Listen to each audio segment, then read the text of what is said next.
graça e a paz de Cristo Jesus seja com todos os meus amigos, parentes e irmãos que podem me assistir por este canal.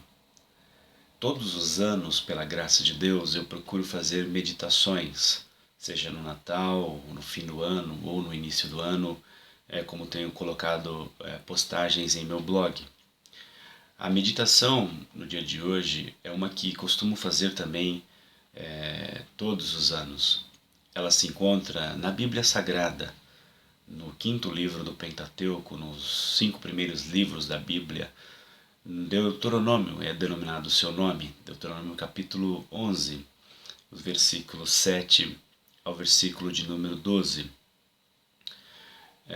Moisés, servo do Senhor, ainda é vivo. Eles estão às portas de tomarem posse de uma terra que o Senhor os prometera. Eles foram tirados com mão forte do Egito, onde permaneceram escravizados por mais de 400 anos, e o Senhor então prometeu que os arrancaria dali com mão forte, e assim o fez.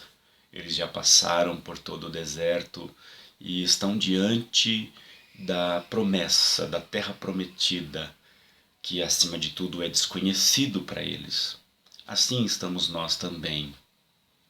Nós temos visto em todo o ano que está terminando o grande livramento do Senhor, o cuidado de Deus bem de perto. Nós temos visto o Senhor dar grandes livramentos. Talvez não vimos um mar vermelho se abrir diante de nós e fechar-se às nossas costas, tragando todos os nossos inimigos, mas é certo que temos provado de alguma maneira o livramento do Senhor, a bênção de Deus nas nossas vidas durante todo esse ano que se findou. No versículo 7 ele diz: porquanto os vossos olhos são os que viram toda a grande obra que fez o Senhor. Então nós temos visto realmente, Deus tem feito grandes coisas por nós. Até talvez alguém que me assistindo, me ouvindo, não conheça o Senhor bem de perto, mas pode afirmar isso, que realmente Deus fez grandes coisas. No versículo 8 ele diz: guardai, pois, todos os mandamentos que eu vos ordeno hoje, para que se esforceis e entreis e possuais a terra que passais a possuir. Ora, ele está falando que nós precisamos de seus mandamentos, não é? O mandamento, a lei é justa, é boa. O Senhor tem ordenanças, preceitos, leis que nós precisamos para a vida. O mundo subsiste pelo poder da sua palavra, leis específicas que ele colocou para a manutenção e a subsistência da vida do planeta e dos seres humanos. Nós temos leis, por quê? Porque nós temos visto o Senhor fazer grandes coisas. Então ele dá uma garantia: olha, eu sei o que é melhor para vocês. Deus sabe o que é melhor para mim, o que é melhor para você, meu amigo e meu irmão que me assiste então. No versículo 9 ele diz: para que prolongueis os dias na terra que o Senhor jurou a vossos pais dá-la a eles e a sua semente, terra que mana leite e mel. Ora, ele estava dizendo no versículo anterior: possuais a terra que passais a possuir. Ou seja, nós temos diante de nós promessas, mas para que nos afirmemos em essas promessas, devemos tomar cuidado a fazer o que ele nos diz. Se nós queremos permanecer na terra que ele nos promete, se nós queremos desfrutar de tudo o que ele está preparando, nós precisamos seguir aquilo que ele está dizendo. O mundo que estamos vivendo é contrário a isso, não é? Tudo que nós dizemos atualmente, eles dizem que isso é autoritário, querem dizer que é radicalismo, entre outras nomenclaturas usadas para os dias de hoje. O que o Senhor diz para nós é que nós precisamos das suas leis, porque Ele sabe o que pode acontecer e como nós devemos proceder dentro da promessa. Não é? Não podemos agir de qualquer forma, deve ser do jeito que ele está dizendo, não autoritariamente, mas como um pai que cuida de seus filhos e sabe o que é melhor para os seus filhos. E se nós desejamos que os nossos dias se prolonguem dentro dessa promessa, devemos cumprir aquilo que ele está dizendo para nós.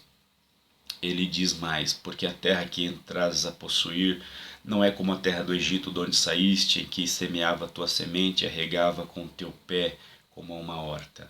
Ora, ele está comparando agora eles que estão, no capítulo 10, versículo 7, diz que eles estão entre ribeiros nesse exato momento. Ele está lembrando ao seu povo, olha, lembram de onde vocês saíram? Vocês saíram de uma terra em que vocês faziam sulcos com seus próprios pés na terra para irrigação, pois o Nilo era a única fonte de água.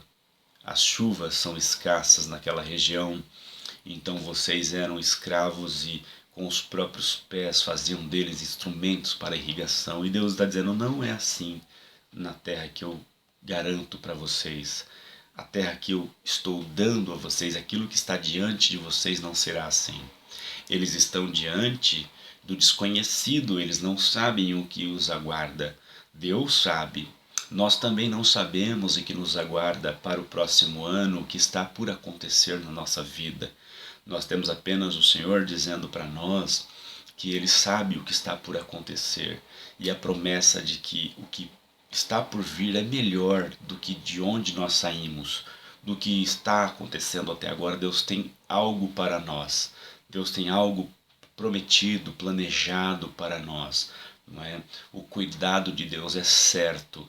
Ele diz que tudo o que Ele tem preparado para nós não é como de onde Ele nos tirou, da terra do Egito, onde havia escravidão, como nós vivíamos realmente sobre jugo do pecado, sobre as ordenanças de Satanás. Efésios, carta de Paulo aos Efésios, capítulo 2, diz que nós outrora andávamos assim. Não é? Então nós não estamos mais sobre jugo de escravidão, onde tudo é feito pela força, não é? Nós temos a promessa de um momento de graça, de um período de desfrutar do bem do Senhor.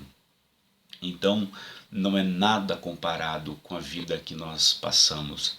É certo que talvez alguém me assista e ainda vive assim, uma vida de desgosto, uma vida de escravidão, onde tudo é um fardo, tudo é um peso, deseja que o dia passe logo para que volte a dormir e dormindo não quer mais acordar e outro dia novamente um novo peso. Se esse é o seu caso, ainda há esperança para você. Você pode também ter essa promessa de Deus para a sua vida. Você pode ter a promessa não apenas de um ano 2017 alegre e feliz, pois a felicidade é algo buscado por toda a humanidade. Até quem tenta se suicidar está tentando acabar com o sofrimento, mas isso não resolve. Tentar tirar a própria vida não trará maior felicidade. A grande felicidade vista por toda a Escritura é realizar-se em Deus.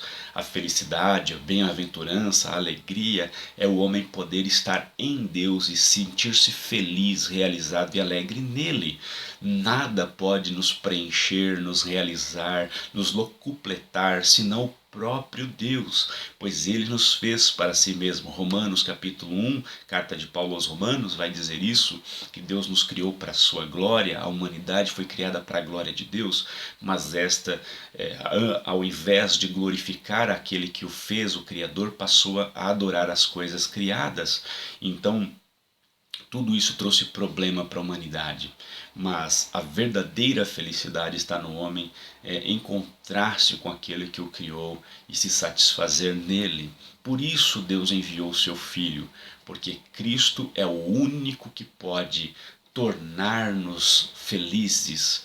Cristo é um instrumento de Deus, é o projeto, é o propósito de Deus para a restauração da alegria, da felicidade, do prazer para o homem, porque o prazer do homem só pode se realizar em Deus. O que ele promete então nos versículos seguintes? Ele diz que a terra que passais a possuir, diz o versículo 11, é uma terra de montes e de vales, das chuvas dos céus beberá as águas.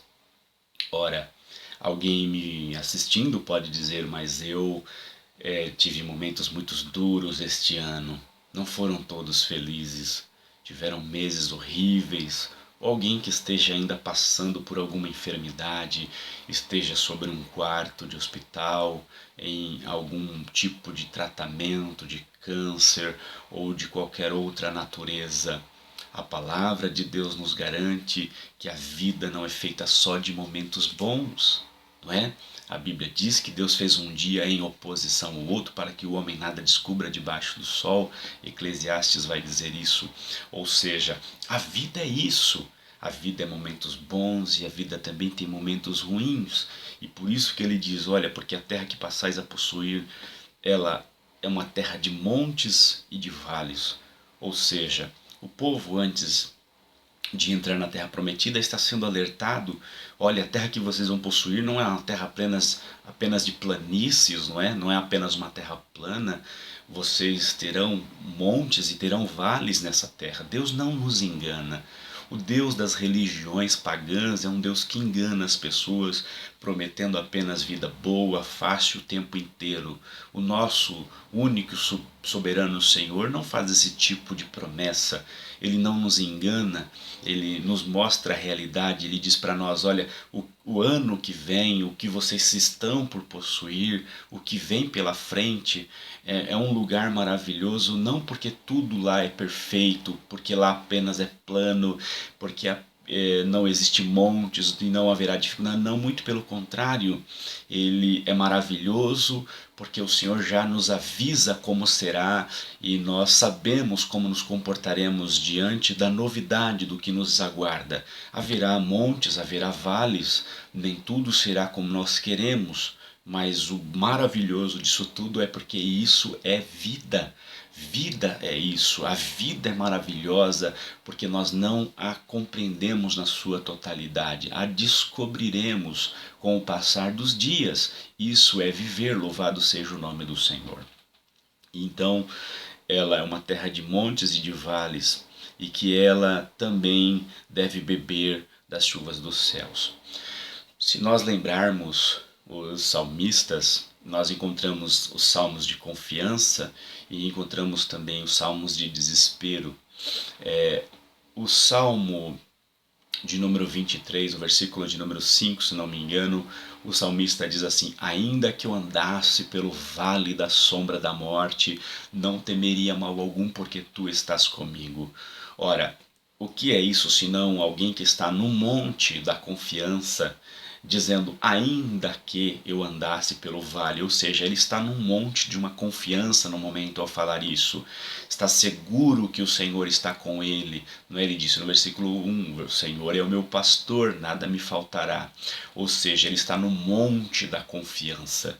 Nós também vamos enfrentar momentos em que estaremos numa total confiança, segurança, em que teremos certeza que o Senhor está presente e poderemos assegurar, olha, ainda que eu precise passar pelo vale, eu estou no monte, mas se eu precisar passar pelo vale da sombra da morte, eu não temerei, porque eu sei que o mesmo Senhor que está comigo no monte será comigo no vale. Nós passamos por esses momentos de segurança, como também teremos esses momentos. Mas também teremos momentos de vale.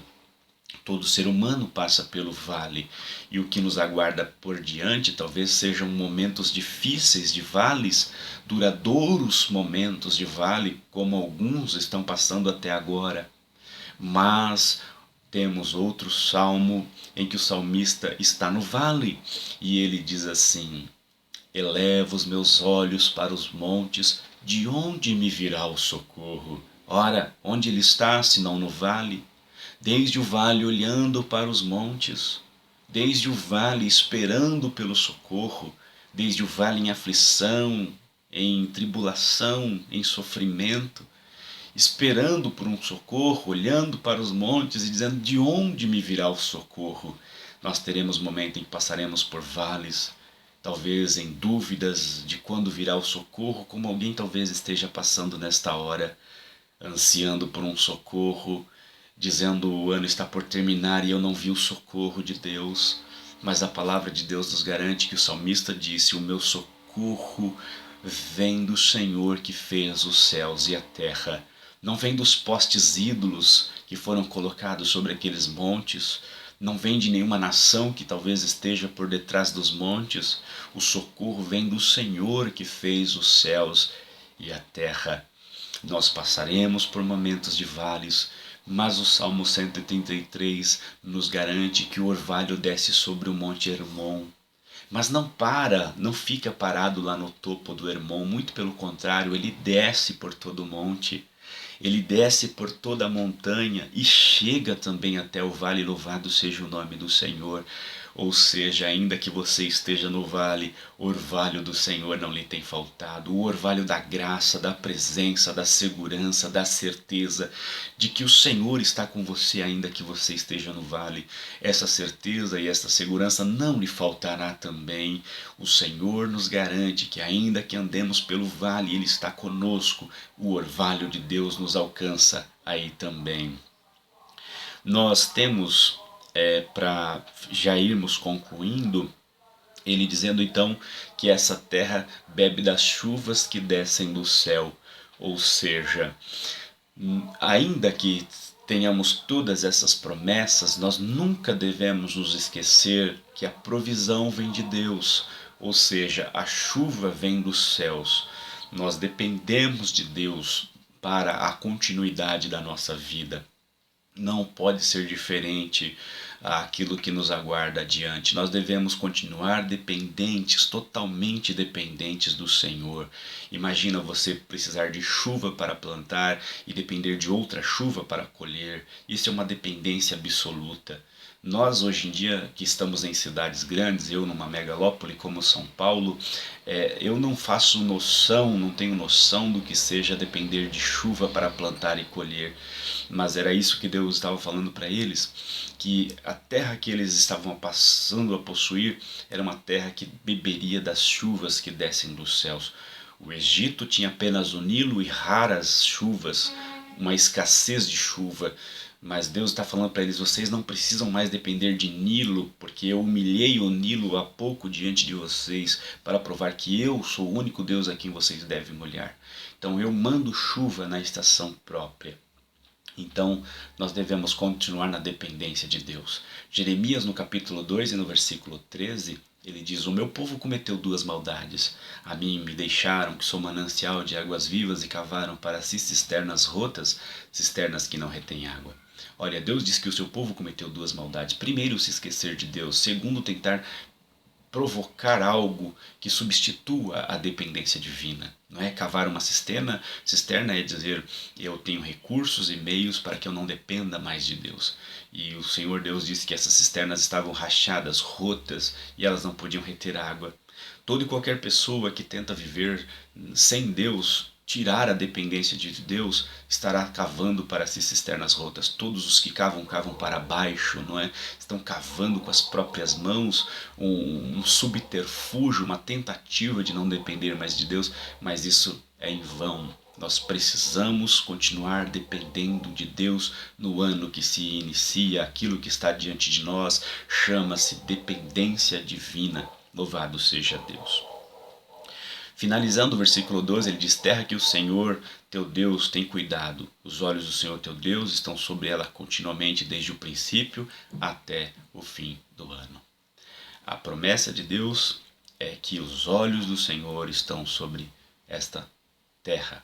O desconhecido é desconhecido para nós, mas não é desconhecido para Deus. Os olhos do Senhor estão sobre ela o tempo todo. Deus não nos mete em rascada. Deus não nos põe no desconhecido.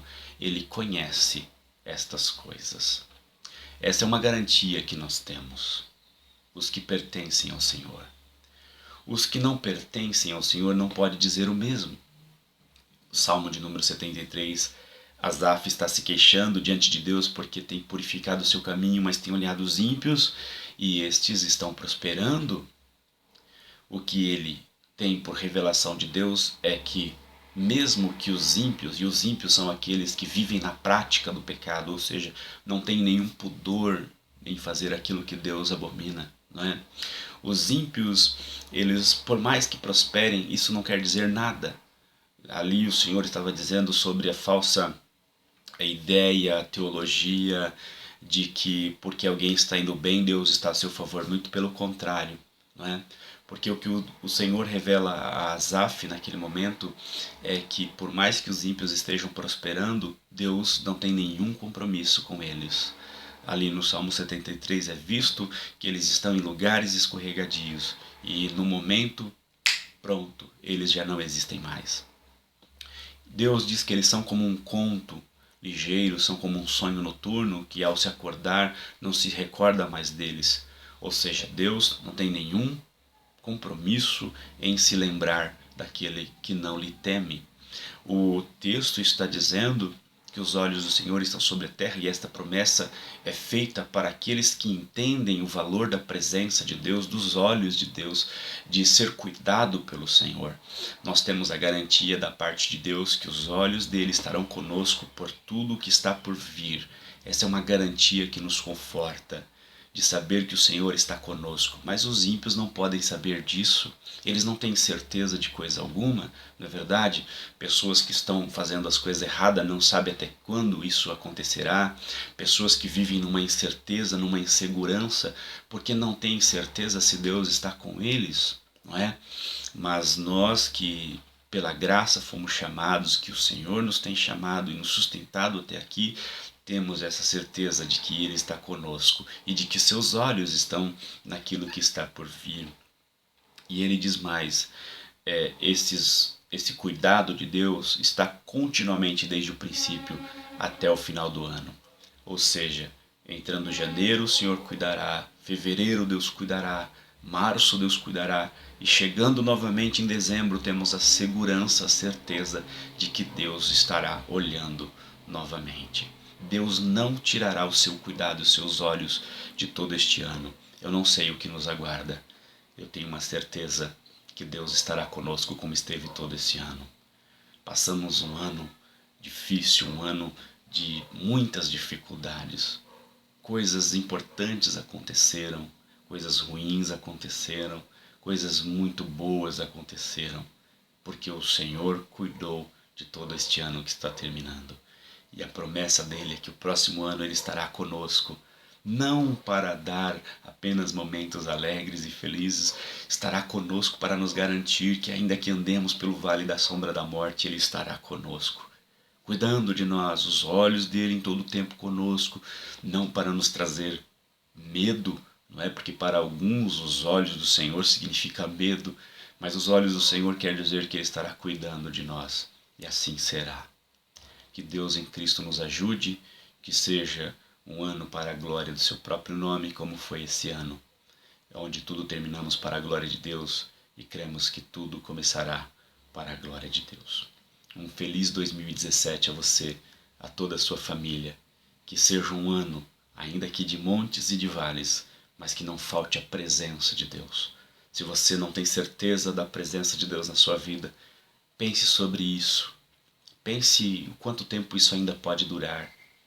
O maravilhoso é saber que Deus está conosco, de que os seus olhos estão sobre nós e de que não somos apenas um sonho noturno, que ao acordar não se lembra mais do sonho que teve.